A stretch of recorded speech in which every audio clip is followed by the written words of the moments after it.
Exercise 3.4 इसका first question है हमारा, find the principal and general solution.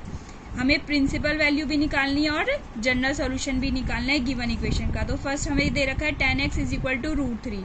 तो tan x is equal to √3। अब हम देखेंगे √3 कहाँ पर वैल्यू होती है, हमें पॉजिटिव दे रखा है।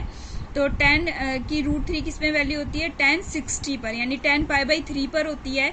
तो यहाँ पर देखेंगे हमारा tan, यहाँ पे क्या होता है देखो, ऑल स्कूल टू कॉलेज में हमारा ए, यानी कि यहाँ पर हमारा 60 डिग्री कहाँ पर आ गया, यहाँ पर फर्स्ट क्वाड्रेंट में। और 10 पॉजिटिव कहाँ का, क्योंकि हमें यहाँ पॉजिटिव दे रखा है तो 10 पॉजिटिव कहाँ होता है, एक तो फर्स्ट क्वाड्रेंट में होता है और हमारा किसमें, थर्ड क्वाड्रेंट में पॉजिटिव होता है। तो 2 क्वाड्रेंट में होता है। तो यहाँ पर हम इसको, जब हमें प्रिंसिपल सोल्यूशन निकालना है तो हमें देखना है कि 0 से 2 पाई के बीच में 10 पॉजिटिव कहाँ कहाँ होता है, फर्स्ट में होता है और थर्ड में होता है।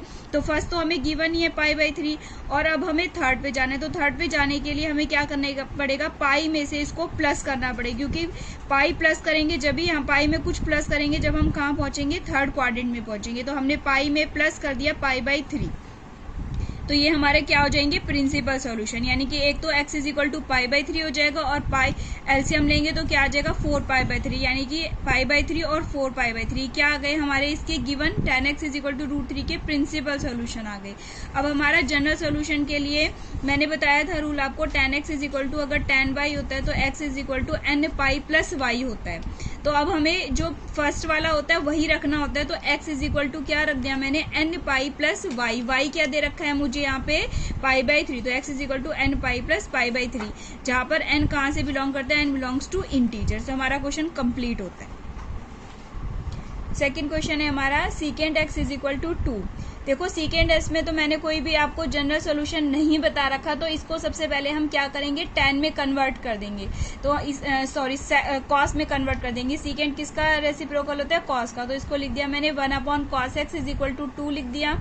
अब हम रेसिप्रोकल कर लेंगे तो cos x is equal to क्या आ जाएगा हमारा 1/2। देखो cos x 1/2 कहाँ वैल्यू होती है cos x की, हमारी होती है ये 1/2 π/3 पर होती है, यानी cos x is equal to क्या आ जाएगा मेरा cos π/3, यानी कि इस पर इसकी वैल्यू π/3 cos 60 पर होती है 1/2। अब हमारा ये देखो cos x ये पॉजिटिव दे रखा है ना हमें, तो ये अब हम ये चेक करेंगे कि ये पॉजिटिव कौन कौन से क्वाड्रेंट में होता है। तो ये हमारा फर्स्ट है, सेकेंड है, थर्ड और ये फोर्थ। तो एक तो हमारा फर्स्ट में पॉजिटिव होता है cos, और किसमें फोर्थ पॉजिटिव होता है, फोर्थ में। फर्स्ट में और फोर्थ 2 क्वाड्रेंट में cos जो है पॉजिटिव होता है। तो फर्स्ट वाला तो हमें दे ही रखा है।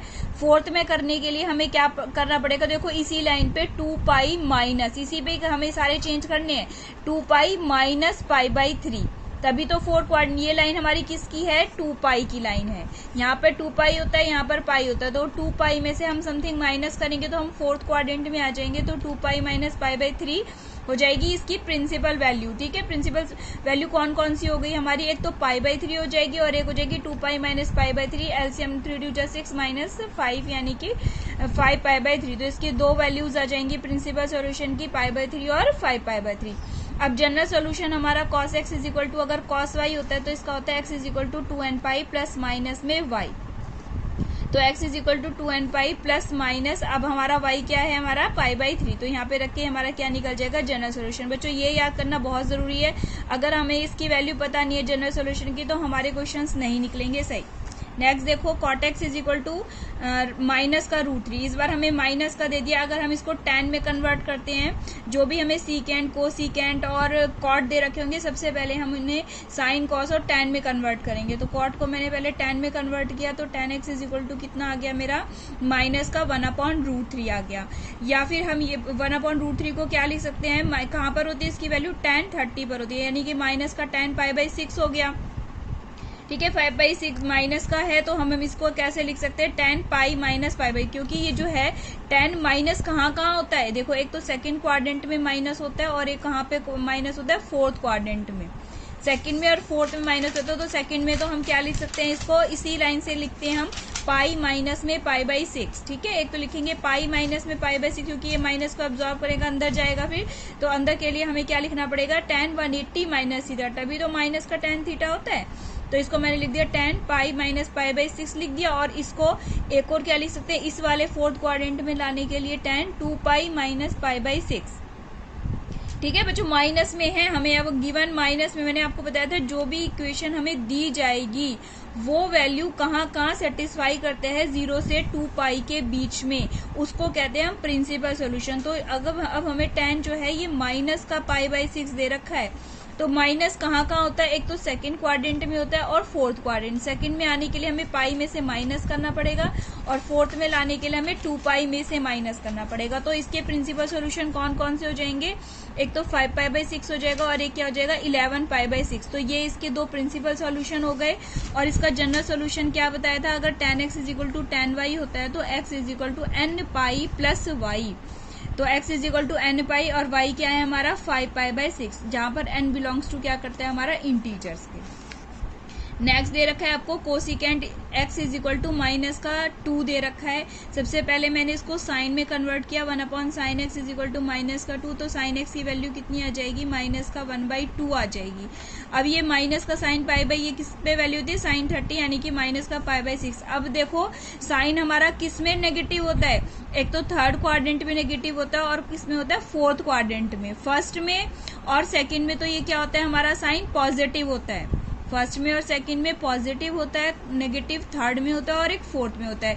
तो थर्ड में लाने के लिए तो हमें पाई में से प्लस करना पड़ेगा कुछ वैल्यू, और फोर्थ में लाने के लिए 2 पाई में से माइनस करनी पड़ेगी, जब भी तो आएगा थर्ड में और फोर्थ में। इस लाइन पे तो आना ही नहीं है, हमें सिर्फ इस लाइन से चेक करना है। तो थर्ड में लाने के लिए पाई में कुछ प्लस कर दूंगी, फोर्थ में लाने के लिए 2 पाई में से माइनस कर दूंगी। तो ये हमारा करने के लिए जैसे माइनस का π/6 था तो मैंने इसको क्या लिख दिया sin पाई प्लस π/6, क्योंकि sin 180 प्लस थीटा क्या होता है माइनस का sin थीटा। तो यहाँ पे sin पाई प्लस π/6 तो ये sin x = माइनस का जैसे sin π/6 है तो हमने क्या लिख दिया sin पाई प्लस π/6 लिख दिया 180 प्लस थीटा, और क्या लिख दिया sin 2 पाई माइनस थीटा, यानी 2 पाई माइनस का π/6 लिख दिया। तो यहाँ पर एलसीएम ले लेंगे तो 7 π/6, यहाँ पर लेंगे तो 12 - 1 11 π/6। तो इसके प्रिंसिपल सोल्यूशन यानी साइन माइनस में था इसलिए हमने इसको माइनस में, थर्ड में और फोर्थ में 0 से 2 पाई के बीच में देखते हैं बच्चों जो गिवन इक्वेशन होती है वो क्या कहाँ सेटिस्फाई करते हो। ये माइनस कहाँ सेटिस्फाई कर रहा था हमारा थर्ड में और फोर्थ में। तो थर्ड में लाने के लिए हमें पाई में से प्लस करना था और फोर्थ में लाने के लिए हमें 2 पाई में से माइनस करना था। तो ये इसके दो प्रिंसिपल सोल्यूशन हो गए। अब इसका general solution sin x = sin y का क्या होता है, x = n पाई प्लस -1 की पावर n इंटू y, और y की जगह हम क्या रख देंगे 7π/6। ये हमारा क्वेश्चन कंप्लीट हो गया फोर्थ। और फिफ्थ क्वेश्चन हमें दिया है, देखो फिफ्थ क्वेश्चन से पहले हमें दिया है फाइंड द जनरल सोल्यूशन। हमें क्या निकालना है, इसका जनरल सोल्यूशन निकालना है इन क्वेश्चंस का। Find the general solution for the each of the following equations. देखो यहाँ पे cos 4x = cos 2x। अब इसमें यहाँ पे ऐसे मत कर देना कि cos से cos काट दिया जी 4x = 2x, तो कोई भी वैल्यू नहीं निकल के आएगी हमारी। तो हमें सबसे पहले इसको सॉल्व करना पड़ेगा, क्योंकि हमें एंगल तो कोई दे ही नहीं रखा, तो हमें एंगल निकालने के लिए दोनों तरफ x है, एंगल एक तरफ भी नहीं है। तो हमने क्या करा, सबसे पहले cos 4x as it is छोड़ दिया और ये जो cos 2x है इसको इधर ले आए माइनस का cos 2x। अब cos c minus cos d या फिर cos x minus cos y कुछ भी लगा सकते हैं, सी डी लिख लो चाहे एक्स वाई लिख लो। तो इसका फॉर्मूला क्या होता है बच्चों, याद हो तो बताया था मैंने, माइनस का 2 साइन, जब भी दोनों तरफ cos और माइनस में होता है माइनस का 2 sine x plus Y upon में 2 इंटू में sine x minus Y upon में 2। इसका ये फॉर्मूला होता है, हमने लगा दिया, अप्लाई करो इस पे। माइनस का 2 sine 4x plus 2x upon 2 into में sine 4x minus 2x upon में 2 लगा दिया। अब यहाँ पे देखो माइनस का 2 साइन 4x प्लस 2x कितना हो जाएगा हमारा 6 अपॉन में 2 3x, 4x minus 2x upon में 2 यानी कि x बच जाएगा। अब ये माइनस का 2 मैं इधर ले गई, इक्वल टू में 0 हो जाएगा। अब देखो इन दोनों की मल्टीप्लाई 0 होती है, जब किसी भी दो चीज की मल्टीप्लाई 0 है तो आइदर तो हमारा साइन 3x = 0 और हमारा साइन x = 0। तो इनमें से एक वैल्यू 0, जब दो चीज की मल्टीप्लाई 0 है तो या तो साइन 3x 0 है या फिर साइन x 0 है। तो सबसे पहले मैंने साइन 3x को 0 के इक्वल कर दिया, साइन 3x = 0 कर दिया, तो 3x = क्या आ गया हमारा जनरल, ये इसका जनरल सोल्यूशन क्या होता था, साइन x = 0 हो तो क्या आता है x = n पाई। तो यहाँ पे 3x = क्या कर दिया हमने n पाई कर दिया, तो x की वैल्यू कितनी आ जाएगी हमारी n पाई अपॉन में 3 आ जाएगी। ठीक है, ये 3x था, यहाँ पे x इज इक्वल टू 0 होता है तो x is equal to N pi हो जाता है। अब यहाँ पे 3x इज इक्वल टू 0 था तो 3x is equal to N pi, और ये जो 3 है ये डिवाइड में चल जाएगा एन पाई अपॉन में 3। ऐसे ही अगर ये 0 होता है, आइदर ये 0 था और अगर ये 0 है, sine x is equal to 0 तो x इज इक्वल टू क्या आ जाएगा, n pi, where n belongs to क्या आ जाएगा, इंटीजर आ जाएगा। ओके, अब हमारा 6 क्वेश्चन है, देखो cos 3x plus cos x minus cos 2x is equal to 0। अब सबसे पहले हमने क्या करा, इसके अंदर इन दोनों में cos प्लस के हैं दोनों, तो पहले फॉर्मूला लगा दिया cos x plus cos y का। तो फॉर्मूला क्या होता है, cos x प्लस वाई का 2 cos x plus Y upon में 2 इंटू में cos x minus Y upon में 2, ये फॉर्मूला होता है हमारा। लगा दो इसमें 2 cos 3x plus x upon 2 into में cos 3x minus x upon में 2, माइनस का cos 2x हो जाएगा।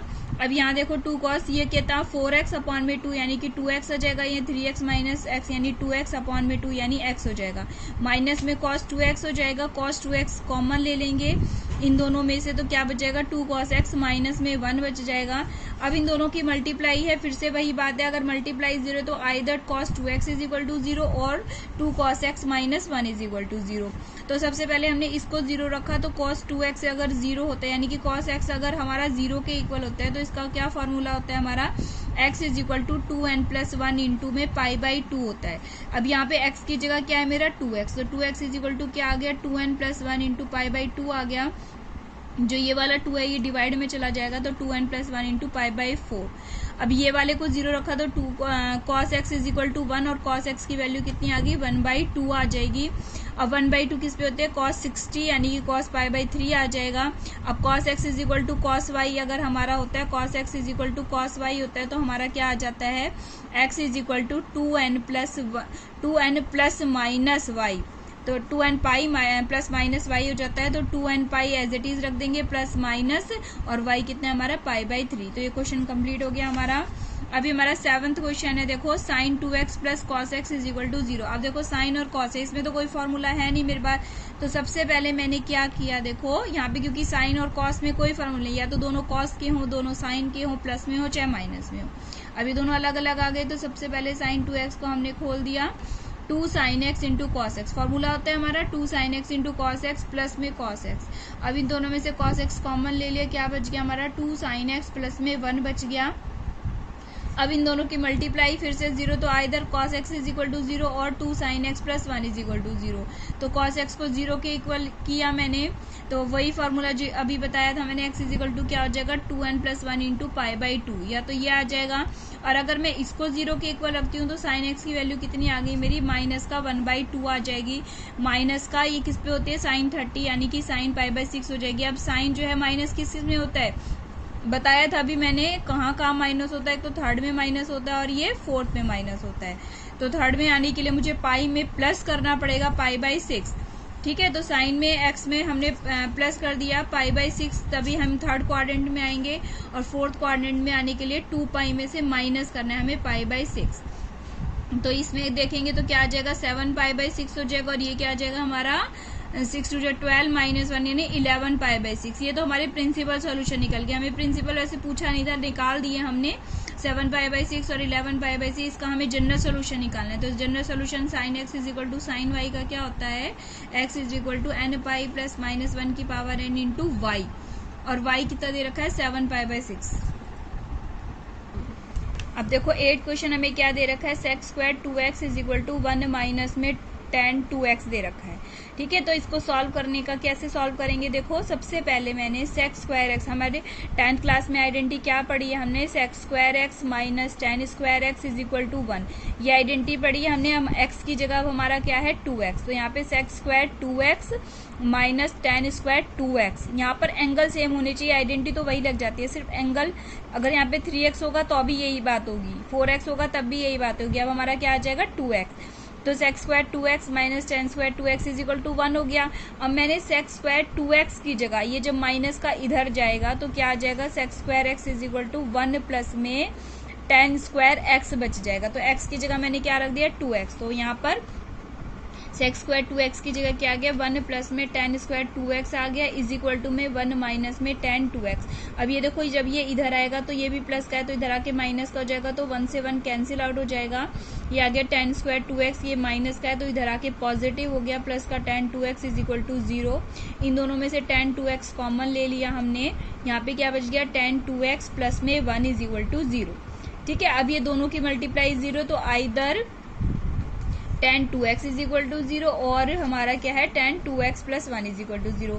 अगर हमारा ये 0 है तो tan x is equal to 0 पे क्या बताया था x is equal to n pi, लेकिन x नहीं है यहाँ पर क्या हमारा 2x, तो 2x इज इक्वल टू क्या आ जाएगा n pi, x is equal to क्या हो गया हमारा n pi by n pi upon में 2 आ जाएगा। ठीक है, और अगर हमारा ये वाला 0 है तो tan 2x is equal to minus का 1, और यानी कि -1 अब हमारा कौन से -1 किस पे वैल्यू होती है, टेन की माइनस किस पे होती है, माइनस ही 1 किस पे होती है, टेन पाई बाई 4 पे हो गई, ये माइनस हो गया बाहर वाला माइनस, 1 क्या पे होती है टेन पाई बाई 4 पे होती है। अब टेन जो है माइनस कहाँ होता है, टेन कहाँ माइनस होता है, एक तो सेकंड क्वाड्रेंट में माइनस होता है और एक ये फोर्थ क्वाड्रेंट। तो सेकंड में जाने के लिए तो हमें पाई में से माइनस करना पड़ेगा और फोर्थ में आने के लिए हमें 2 पाई में से माइनस करना पड़ेगा, 2 पाई में से माइनस, यहाँ पर पाई में से माइनस। तो हमने क्या करा देखो इसको यहाँ पे लिख दिया टेन पाई माइनस में पाई बाई 4 लिख दिया। ठीक है, यहाँ पे पाई माइनस पाई बाई 4 लिख दिया क्योंकि 180 माइनस थीटा माइनस का टेन थीटा ही हो जाएगा। तो tan 2x is equal to tan 3 pi by 4, तो 2x tan x is equal to tan y होता है तो क्या हो जाता है हमारा x is equal to n pi plus में y। क्या होता है बच्चों tan x is equal to, अगर हमारे पास टेन वाई होता है तो हमारे पास आता है x is equal to n pi plus में y। x क्या है मेरा 2x है यहाँ पर, n pi as it is, और y कितना है मेरे पास, y कर लो चाहे इसको अल्फा कर लो कोई फर्क नहीं पड़ता, ये क्या है हमारा 3 पाई बाई 4 है। अब ये जो 2 मल्टीप्लाई है मेरा डिवाइड में पहुंच गया, n पाई बाई 2 प्लस में 3 पाई बाई 8 आ जाएगा। ये हमारा क्वेश्चन यहाँ पे खत्म होता है, n बिलोंग्स टू इंटीजर है। यहाँ पे लास्ट क्वेश्चन है इस एक्सरसाइज का तुम्हारा, तो sine X plus sine 3x plus sine 5x is equal to 0 आ गया। ठीक है, अब यहाँ पर देखो अगर मैं इन sine x plus sine y का फॉर्मूला इन दोनों में लगा देती हूँ तो ये क्या हो जाएगा 3x माइनस एक्स, हमारा क्या आ जाएगा 3x माइनस एक्स अपॉन 2 और यहाँ पे 2x अपॉन 2 और यहाँ पे एक दूसरा क्या आ जाएगा साइन एक्स माइनस यहाँ पे एक आ जाएगा हमारा 3x माइनस एक्स यानी 2x अपॉन 2 x आ जाएगा। तो इनमें से कुछ भी कॉमन नहीं निकलेगा। तो सबसे पहले मैंने इसको अरेंज कर लिया, अरेंज करने के लिए साइन एक्स को तो एज इट इज लिख दिया, साइन 5x को इधर लिख दिया और साइन 3x को इधर लिख दिया। देखो जब अरेंज करते हैं तो साइन चेंज नहीं करनी है, sine x plus sine 5x plus sine 3x लिख दिया। अब इन दोनों में मैंने फॉर्मूला अप्लाई करा है sine X plus sine Y का, तो 2 sine X plus Y upon 2 into में cos X minus Y upon 2, तो 2 sine X plus 5x upon 2 into में cos X minus 5x upon में 2 प्लस में sign 3x as it is उतार दिया। अब यहाँ पे देखो 2 साइन 5x प्लस एक्स इतना हो गया 6x अपॉन में 2 3x हो जाएगा। यहाँ पे माइनस का 4x अपॉन 2 यानी माइनस का 2x होगा, लेकिन हमें पता है कॉस जो है हमारा इवन फंक्शन होता है इसलिए माइनस का कॉस माइनस का 2x क्या हो जाएगा पॉजिटिव हो जाएगा यानी कॉस 2x हो जाएगा प्लस में sign 3x as it is. तो यहाँ पे से साइन 3x कॉमन ले लेंगे तो क्या बच गया 2 कॉस 2x प्लस में 1 बच गया। अब इन दोनों की मल्टीप्लाई 0 है तो either sine 3x is equal to 0 और हमारा 2 cos x plus 1 is equal to 0। तो पहले इसको 0 रखेंगे तो sine x is equal to 0 का क्या होता है हमारा x is equal to n pi, लेकिन x कितना है हमारा 3x, तो 3x is equal to n pi हो जाएगा। x की वैल्यू कितनी आ जाएगी n पाई बाई 3 आ जाएगी। यहाँ पे देखेंगे अब हम 2 cos x plus 1 is equal to 0 है तो 2 cos 2x is equal to minus का 1 हो जाएगा। तो cos 2x is equal to कितना आ जाएगा माइनस का 1/2 और 1/2 किसकी वैल्यू होती है cos 60 की वैल्यू होती है बच्चों, तो माइनस में cos पाई बाई 3 लिख दिया मैंने। अब cos किस किस में माइनस होता है, एक तो सेकेंड क्वाड्रेंट में होता है हमारा और एक हमारा थर्ड क्वाड्रेंट में माइनस होता है। तो सेकंड में जाने के लिए मुझे पाई में से माइनस करना पड़ेगा, तो cos पाई माइनस में पाई बाई 3। अब हमें प्रिंसिपल सोल्यूशन नहीं निकालना है, नहीं तो इसको हम ये भी लिख सकते थे आगे cos पाई प्लस में पाई बाई 3, तो ये दो हमारे प्रिंसिपल सोल्यूशन हो जाएंगे। मैंने ये वाला ही लेके चले अभी क्योंकि हमें जनरल सोल्यूशन निकालना है, तो cos 3 पाई माइनस पाई यानी 2 पाई बाई 3 हो जाएगा। cos x is equal to cos y होता है तो क्या हो जाता है 2x is equal to 2n pi plus में y हो जाता है हमारा 2n pi plus minus y। तो 2x is equal to 2n pi plus minus, और ये y कितना हमारा 2π/3 है, और ये 2 है 2 डिवाइड में ले गए तो x is equal to n pi हो जाएगा प्लस माइनस, यहाँ पे ये 2 से 2 कैंसिल हो जाएगा π/3। और n बिलोंग्स टू क्या करते हैं हमारा इंटीजर्स के। ओके बच्चों, तुम्हारी एक्सरसाइज ये 3.4 कंप्लीट होती है।